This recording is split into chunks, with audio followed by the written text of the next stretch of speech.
Welcome to Power Your Profits podcast, your friendly guide in bringing your business revenue to the next level. Listen as host Dr. Susie Carder hears inspiring stories of success from her fellow entrepreneurs and transformational leaders.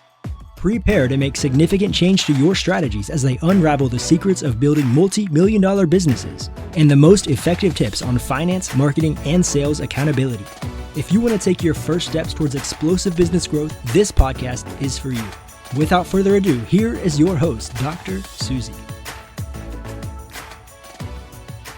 Welcome to this episode of Power Your Profits podcast. I'm your host, Susie Carder, and today's guest, Justin Keltner, is a marketing strategist, web architect, business consultant, and he is a business coach and entrepreneur who's experienced in sales, consulting, a marketing specialist who helps us as owners, marketers scale their organizations by leveraging technology and marketing automation and sales and system. Please welcome my guest. Justin, thank you so much for joining us today. Why don't you share with everybody what is your magic and what makes you different than everybody else? Thanks for having me, Susie. And yeah, that's a great question. I think that's the most interesting first question I've gotten on a podcast interview. What is my magic? Number one, it's integration.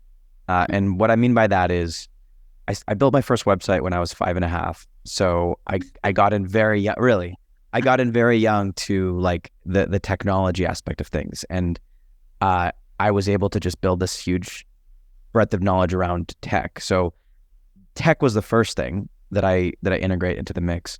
The second thing was really psychology and the psychology of like business and sales and how all that works together. And then the third thing is really systems.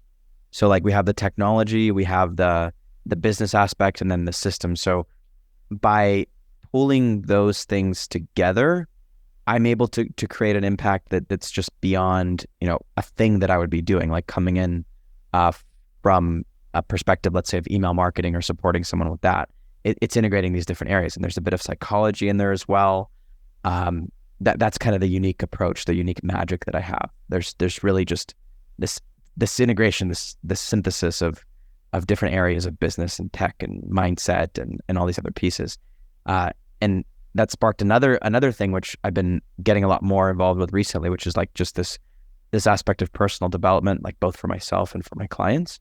Yeah. Because when people have a business issue, 9 times out of 10, it's not just the tactics that are missing or that they're stuck on. It's actually something a lot deeper. And I found that with a lot of clients that I've worked with, when I was able to help them get out of their own way and figure out what those blocks were with their mindset, with the things that they were dealing with, their business just took off as a result of that, when no single tactic from a marketing perspective was going to create that result. Yeah, we always say that your net worth will only go as high as your self-worth. And so I think people gravitate to business development, but if you're stuck personally, like you can only grow as far as your mindset will allow you to grow. So it's imperative, right? You can't do one without the other. You can't grow a multi-million-dollar business, right? You can't have another price increase. You can't have, unless you're removing those blocks, from your mindset. And they happen to all of us, right? We get to a level that we're comfortable, and then we either blow it up or it blows up, one of the two. Right? Or exactly dodging or so let's talk about, so many businesses are struggling right now, and I know you see it, right? Because you're in this niche that they want you to come in and save the day, right? Just and save the day. And so what's your secret sauce for staying in action and growing and continuing to grow your business? I think the secret sauce for staying in action is really, more than anything, it's realizing that wherever you're at right now is not going to be where you'll be a month or 3 months or 6 months or a year from now. A lot of people, myself included, I mean, I can only really speak from personal experience directly, because it's impossible to say, well, how was this person feeling when they went through that experience? But from my personal journey, I've had a lot of times, even recently, where I wanted to just throw my hands up and say, screw this, I'm out, I quit, I want to go back, get a job, whatever. And I've been an entrepreneur for over 12 years now, officially, like right. not having a job, a real job. But when I get stuck, that's the one thing that really brings me back to center is this too shall change. Yeah. I think it's like an ancient Chinese proverb, right? Where, okay, things are great. This too shall change. That there's a challenge. Somebody passes away. You're dealing with the emotions. You're dealing with the stress. This too shall change. That's the thing that really does bring me back, because when we get stuck in our own stuff, we tend to think that this is like the end of the world. Right. Nothing good is going to happen. It just becomes this like really bleak world around us. But when we let go of just, hey, I need to survive right now. I need to make money. I need to just push through it. A lot of it, I think, honestly, is that like masculine and feminine balance as well. As a man, I'm told by society, right, you need to just pick up the phone and cold call and sell and push and all these other things. But there's really something to be said around getting alignment with what actually brings you joy and happiness and fulfillment. And sometimes when we're stuck, things are just out of alignment. And when we really sit with the energy and we feel into it, and we check our gut too, we realize, oh, maybe I shouldn't keep pushing forward on this thing. Maybe the reason I'm procrastinating, maybe the reason that things are coming up, that emotions are coming up, that I'm getting stuck, that I'm feeling like I'm hitting a wall here, is because I'm not aligned with my vision. So sometimes it does require looking at that as well and saying, okay, what can I do to really align myself with the direction that I want to be going and the change that I want to create? That's so true. And I think we have to give ourselves permission to do that. So thank you for saying that, right? I kind of did the same thing, just did a repivot. People were paying us a lot of money and not doing the work. I'm like, that's not fulfilling for me. I don't want your money, right? I want the result. We have to charge the money to get the result. But if you're not doing the work, what am I doing? And there is that time you just want to light a match. I'm done. I've been there many times in my career, like going, why are we doing this? So you're listening to another episode of Power Your Profits podcast. We'll be right back after a quick word from our sponsors. Are you tired of pouring resources into strategies that don't work? Say hello to Dr. Susie Carder, your future fractional COO. With Dr. Susie in your corner, your business can skyrocket to 7 figures and beyond. With a track record of creating thriving businesses, trust that you are in good hands. Head over to coo.poweryourprofits.com and let us put some magic into your business growth. Are you tired of struggling to take your business to the next level? Power Your Profits is the game-changing book you've been waiting for. Dr. Susie Carder, creator of the Predictable Success Method, reveals her proven strategies for explosive growth. From daily operations to marketing systems, this comprehensive guide empowers you to achieve predictable revenue and profit growth. Don't miss out on this invaluable wisdom. Transform your business today. Find your copy at books.poweryourprofits.com. let's shift just a tad bit and let's talk about, because I know I learn the most when I've been humbled, when I'm on my knees. Like people call it failure, we call it learning curve. So what's been one of your biggest failures in your business, in your life, either or, right? Because some of them have been in business for me, some have been in my personal life. And then what'd you learn from that experience? Oh, okay. You want to story time now, eh? Yes. All right. Cheers. So yeah, business and personal both. I think one of the most challenging experiences for me, and that this might get a little dark, but when I was around 21 years old. I'm 31 now, so this was a decade ago. Crazy how time flies. But I was living in Mexico. I was in Cabo San Lucas, dating a girl down there. We had just gotten, I had gotten a golden retriever, but we kind of got the dog together, whatever. She's actually here with me now. She's chilling in my office. We have the dog, not the woman. The dog, to clarify, the dog is here, not the... I was living down there for about a year and, working remotely, running my business remotely. I'd been an entrepreneur then officially for about 3 years. And I think that there's a bunch of things that led up to that. And one of the biggest things was just like not taking very good like responsibility over my finances and things like that. Just part of the reason I ended up there, I was just like, in a sense, trying to escape, like trying to run away from my reality. I'm thinking, if I can just go to another place, move to another country, maybe I can change my reality. As my mother, my Russian mother always kept reminding me, Justin, wherever you go, there you are. No matter what you do, you cannot run away from yourself. That's how she would tell me. And so anyway, so I was living there in Mexico. I was very disconnected from myself, a little disconnected from the world. I'd fallen into a pretty deep depression, and somehow, I went from being able to like support myself and have a good number of clients, and I was doing all right, like not amazingly well, but I was like scraping by. I was doing okay. I was doing all right for being in Mexico. And somehow in the span of a few months, I had lost all my clients, had to not only leave Mexico and go from this relationship, which was coming to an end anyway for various reasons that I won't necessarily get into here, but it was winding down anyway. And looking back, I know that there was a purpose for all of this, but in the moment it felt very, very scary because all of my income went away, and I had to crawl back to LA where my mom lived with my tail between my legs and basically move into my mom's basement. At 21, after being on my own for years and years, filed bankruptcy. That wasn't fun at all. I think at around the same time, I had also had my car repossessed. So business went completely to shreds.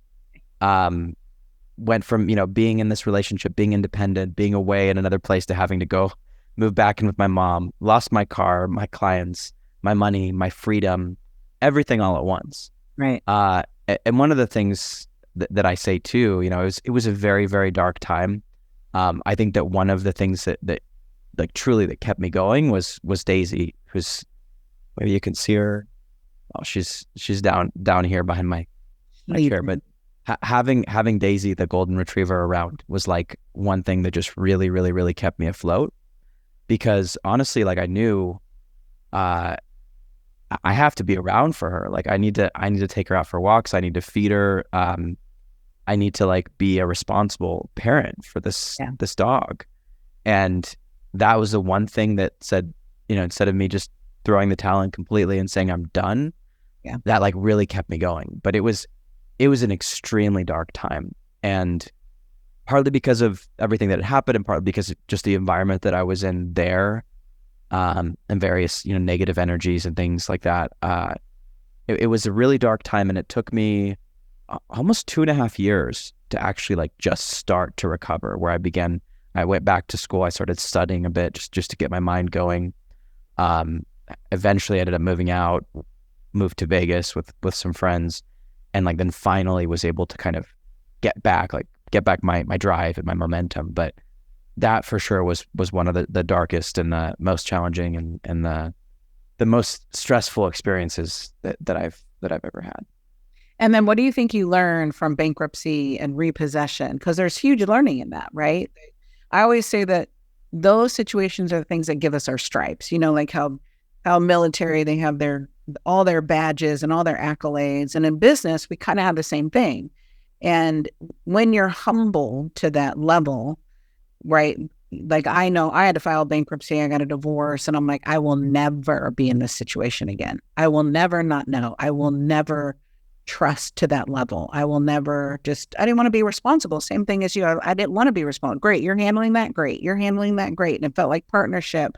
But in the end, it wasn't partnership, right? Because then I got left with this bag of like, oh shit, I don't even know. I didn't know, which is unacceptable, right? If we're going to be business people and adults and functioning in society, you got to know. It's so, what do you think that you learned from that? Because that was humbling, right? And especially have to go home to the Russian mom, like, there you are, Justin. Oh no, yeah, that it was. And I think this may be the first time that I've actually talked about this publicly as well. So it's scary even to admit some of these things, because, in today's society, like we want to appear strong, and like we have our stuff together, and like I'm a reliable person and all that. The reality of it is, though, like so many people have been through things like this. And as far as the learning, though, I think one of the things that I learned was just that it's not about the possessions. Mm-hmm. It's not the happiness. Now, granted, it was really nice to be able to sit in a brand new Audi A4 with butt warmers and mobile hotspot, and like leather adjust, like all that. It was nice. I can't say that it wasn't nice, but I had gone so far over, like what I really should have done responsibly, just from a financial standpoint. I think there's a saying that goes in finance, like if you can't afford to pay for something at least twice, like a car or whatever it is, like you shouldn't finance it. Maybe real estate is the exception to that. Right. But for anything luxury, I did something really stupid when I was, I think, like 19, 20 years old. Like I had a car that I'd gotten from my grandma, that and that was fully paid off. And I made the mistake of trading that in for $700 a month payment. Yeah. And I wanted to, I wanted to have a cool car. And yes, it was to impress people, but it was also because I wanted to feel internally like, okay, look, I've made it. Right. But I think what making it really is, and I'm just starting to realize this now years later, but making it is not having to go into an office 5 days a week, every day, drive through traffic, get orders from a boss, and then have to actually work hard just to survive and pay bills.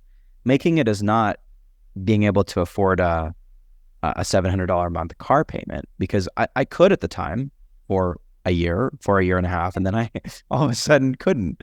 But it's the freedom of not having those things over your shoulder, and being able to actually wake up in the morning and make decisions based on, number one, what you really want to do, and number two, what you feel is like going to be your greatest expression of your contribution to the world and to society. Yes. That I think was the biggest lesson. It's like that time freedom, money freedom, location freedom, like that's what really matters. And that's, I think that, like, Tim Ferriss talks a lot about this in the 4-Hour Workweek. That's the new rich concept, right? The old rich is having all these things and bills and houses and all this other stuff. But I think what really matters, what really makes me happy, is like the freedom and being able to have experiences. And I think that those are just much more worth it than having the things. Well, yeah, that's quality of life and wealth, right? And I had the same experience of, wait, I don't, if I can't afford it, why am I buying it? Right? Back in the day, American Express was, you had to pay it off, right? You don't have to anymore.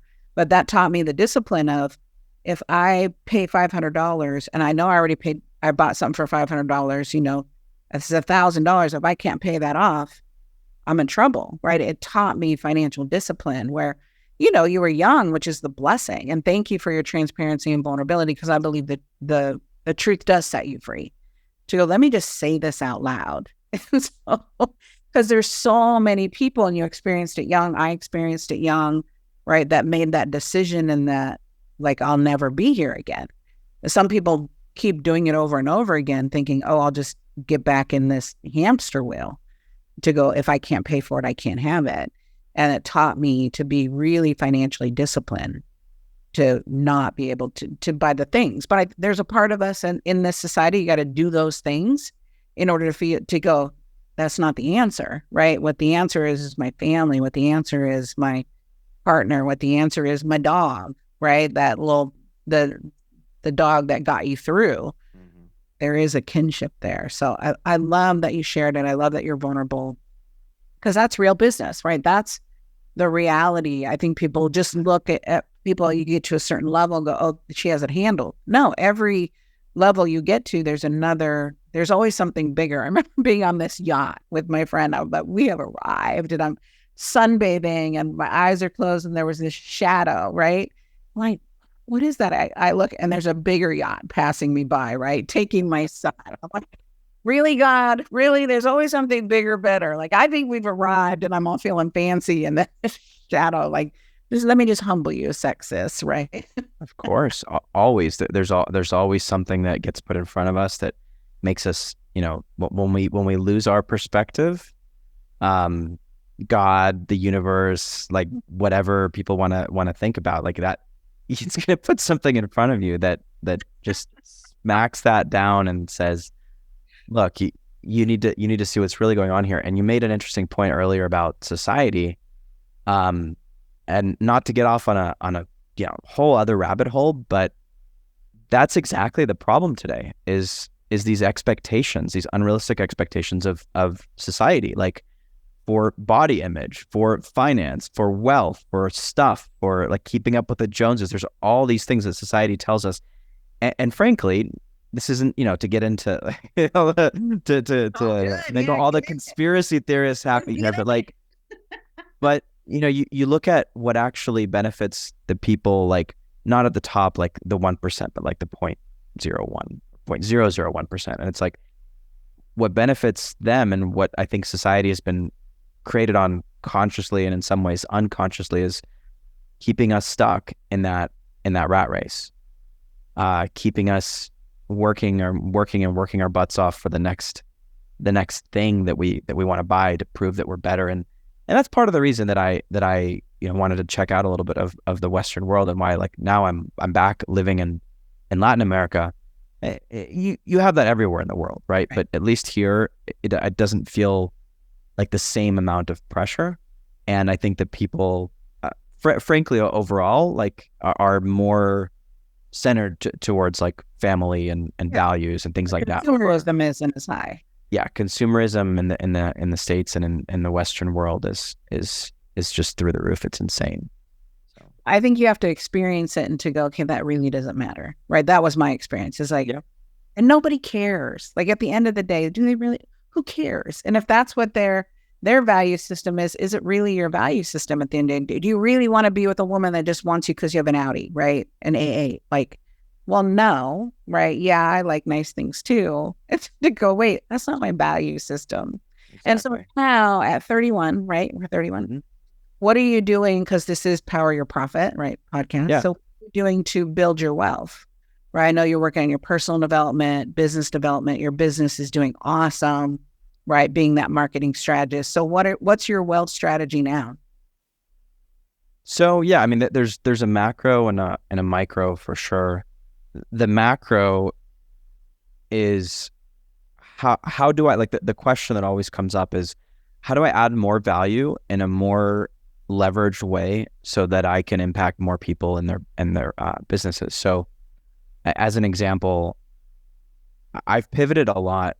Originally I started out, in fact, even less than 2 years ago, like I was working for different companies and taking on, I don't want to say odd jobs. Like I was still paid very well.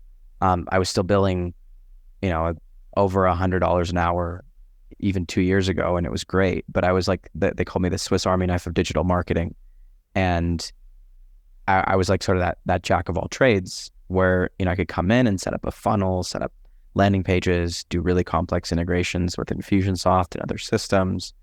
But that wasn't what moved the needle. What I realized, so there's a couple things. One, I mentioned earlier, was just looking at a lot of these, like most of my clients have been high impact coaches. So people such as yourself that have transformational high ticket programs that they're selling. And I would help them on their marketing systems. But then I would realize, well, actually their mindset's stuck at, let's say, a $200,000 or $300,000 a year level. So I would help them get unstuck. And like, I literally had, there's one example, I won't name names, but like where I had a client call me and she was literally crying because it was something silly, like, that there's something on, there was the result, that was in one of her programs, it wasn't what she expected or something like that. And she was just like ready to give it all up and whatever. And I spent an hour with her on the phone and I talked her through it. I'm like, okay, what's really going on here? And we helped her work through some stuff. So it's the mindset and the motivation and like understanding that on the surface, oh, you didn't get as many sales as you would have liked to from your webinar, but both the actual result itself and the results that are going to come after that are directly correlated to how you're present with all that and how you act and how you feel and how you let your emotions get the best of you or work through them. Yeah. So it's the personal development aspect as it aligns to business. That's what I've been realizing in a big in a big way has made a difference with my clients. And then with a lot of those coaches too, from a technical perspective, email deliverability has been really, really huge, because let's say that you're a coach and you've got 50,000 people on your email list, right? And right now, maybe you make, let's call it $100,000 a month, but your click-through rate's only 1%. Mm-hmm. If we can double your click-through rate, which is actually in the very low range of what I've done with my clients, that means effectively you could be maybe not 200,000, but definitely like 150, 160, because you're going to lose a few subscribers when you clean things up. But let's say we get your 100K a month to 150K a month. And we do that over the course of maybe 2 to 3 months, if that. And it doesn't cost you anything in variable like marketing costs. There's no top of the funnel cost. What you're doing is you're directly increasing bottom line sales without adding anything else into the top, because you're just speaking to your audience in a more effective way. That has been the low-hanging fruit that has made my clients hundreds of thousands of dollars extra just by fixing those underlying pieces. And it'll make them millions of dollars over time, because when their team actually follows these suggestions, the results compound and compound.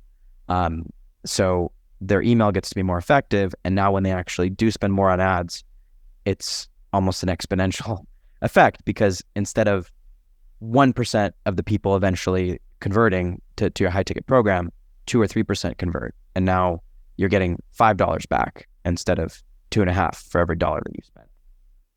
Well, and I can speak to this personally, because we did, an assessment, and we realized there were so many broken things, right? And I hadn't looked at it before, right? I looked at it and I'm like, oh, okay, that's average, right? And you're like, wait a minute. Well, I love like the tangible, tactical, do this, you get this, right? Clean this up, you get this. So speaking firsthand of, working with you and playing with you, that's part of why I wanted to have you on, this show, is so people need to know you and know, who you are.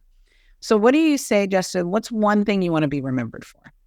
One thing I want to be remembered for, and this is really the upcoming pivot. This is what I'm working on here over the next like 12 to 18 months, is transforming the consciousness of the world by changing the dialogues and the conversations that men have with each other and with other men and with women. There's a very big need for having spaces where men can really be heard and share and align. I think there's a lot of, for women, like yoga retreats, and if a man breaks your heart, your girlfriends will take you all out and you'll go get drinks and dance the night away. And like men, we don't typically have those kinds of spaces. And even more importantly, the spaces to really be able to get vulnerable and talk about the stuff that matters, and talk about how we show up and how we build non-toxic masculinity, and how we build powerful connections and accountability partnerships and alliances that make the world a bigger place. I know it sounds cliche, and I just got off the tail end of this retreat in Costa Rica, so maybe I'm kind of still on the high off of that a little bit. But I'm very inspired by this cause, and I'm very inspired to reduce the suicide rate in men, and to improve the chances of success for the next generation of kids that are being born, because I struggled a lot growing up to find just really positive role models, both in generally and especially like masculine role models, and being able to know kind of what my path was. And I really want kids that are being born in the future, like, to be able to have more of that support. And I think that it starts with these men's groups and retreats and changing the consciousness, just one conversation at a time. Well, I love that, because we do have it as women, right? And it's been safer for us. And I think men in general, many generations, it's not safe, right? You see, you just have to be suited and booted all the time, and it's kind of gone on the other spectrum, to go, wait, where is my masculinity? And I think business brings masculine energy in general, right? I've had to learn how to be more feminine, right? Because I can just be like a dude, like, okay, hold on. My man doesn't want a dude, he wants a woman. And so to be able to facilitate those conversations by a man, is powerful. Just to go, oh, you're a badass business person and you're working on this stuff as well, right? There's enough of that from men to go, yeah, we have feelings, emotions, and we're providers and protectors. And I think what gets shown is protector provider versus all the other stuff and the complexity of being people, So I commend you for wanting to do that and wanting to make a difference and finding a place that you can go and take off your Superman cape, right? Because there's not a lot of, it's not well known, right? You go to your church, your synagogue, whatever, that's usually where you find it to go, well, where are these things? So I think that's delicious. And I can't wait to re-interview you, right, in 18 months to go, what are we doing? Because we've got a ton of men in our tribe. About 53% of our audience is men, which is interesting. They're kind of on the outskirts watching. Like, I don't know if it's all the beautiful people I bring into our community, but it's just a delicious conversation of going, I want to learn this conversation. So I acknowledge you and commend you for being brave enough just to talk about it and to go, I'm a manly man and I love, I get to go hoorah out in the wilderness. Absolutely.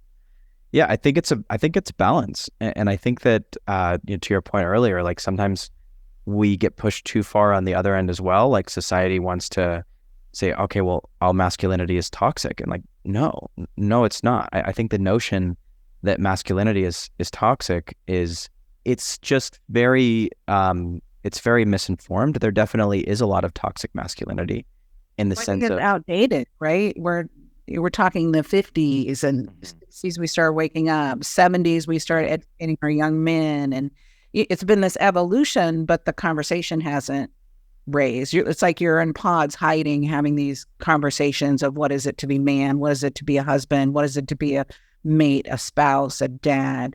Like exactly. There's too much confusion. Yeah. And there's not enough dialogue about this. And there's too much like repression by society and saying, you're wrong. Especially if you're a straight white male, then you're, as soon as you're born, like you're bad. Right. Like it's crazy kind of what's happening today. And I think that again, it's a balance, right? It goes back to loving and accepting everyone, and also understanding that like we have roles as men to play in society. And I think that's a very important part of what we're doing. Exactly. So what's one question you wish I would have asked you?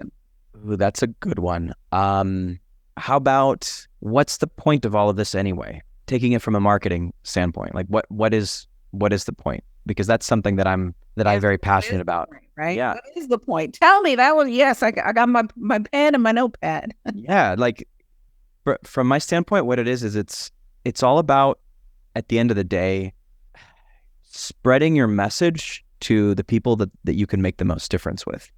I got the chance to actually meet Simon Sinek in person several years ago at a conference, and became an even more avid follower of some of his stuff after that.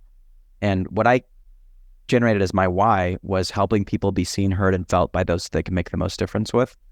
And to me, everything that I've been working on in the marketing realm, whether it's the deliverability or email marketing in general or funnels, it all relates back to how do we help people like Susie Carder, who have amazing programs that are designed to change people's lives and that do. How do we help you just reach more of the right people? And that's what marketing is really about. I think people get this mixed up and they get lost sometimes on the short side of thing of, okay, I'm doing this to make money. I need clients. I need to bring in business. And the challenge with that is that sometimes it'll also attract people that are similarly short-minded and that are looking for that one, like you said earlier, that one solution, like, okay, Justin gets to come in and save the day. And that's not healthy long-term for a business. But when you align yourself with a greater vision where you're like, this is the vision that I see, this is what my message and my courses and my programs can really do for people. When you align yourself with that, I think that the people that you attract from a marketing standpoint are going to be much higher quality on a much higher just vibrational scale, and they're going to be better clients in the long run. Amen to that. So how can people play with you, Justin? I know you have a gift. We love gifts, right? And just to get to know you and start building that relationship. So share with us what you're supporting us with, and then how do we play with you? Absolutely. So I have a link that I've set up just for listeners here where I'm going to be giving away a guide on specifically how to make sure that your emails, if you do have an email list, go through and you don't get on Gmail's naughty list. That's a place that none of us ever want to be. So I've got that guide. It'll be available at justinkeltner.com/profitcoach. Of course, justinkeltner.com. You can see what I'm up to. And then on all the socials, LinkedIn, Facebook, Twitter, Instagram, you can follow me at Justin T. Keltner. And I'd love to chat. Feel free to reach out on any of those platforms or through the form on my site. And I'd be more than happy to have a chat with your listeners, time permitting, and support in whatever way I can. Thank you for your time. Thank you for your energy. Thank you for your vulnerability and your awesomeness. I appreciate you. And if you love this episode, please share it with your tribe, your community, because somebody needs this message, whether it's your spouse, your significant other, right? It is a hard place to be a man in our world today. And so what support do you need? I believe it happens in tribes and community. Find those people that you love and respect. And Justin's up to big things in the world. You can hear it in his conversation and his voice. So I'm your sister in the journey. Justin's your brother in the journey. Until next time, I'm Susie Carder, your host, and look forward to the next time we meet and hear the amazing things Justin has done for you in your business. Thank you for joining us for this episode of Power Your Profits podcast. Let these building blocks from today's most successful industry leaders equip you with the necessary resources and tools to finally establish the highly profitable business of your dreams. Want to hear more? Listen to more episodes at www.poweryourprofitspodcast.com. And don't forget to subscribe to the show.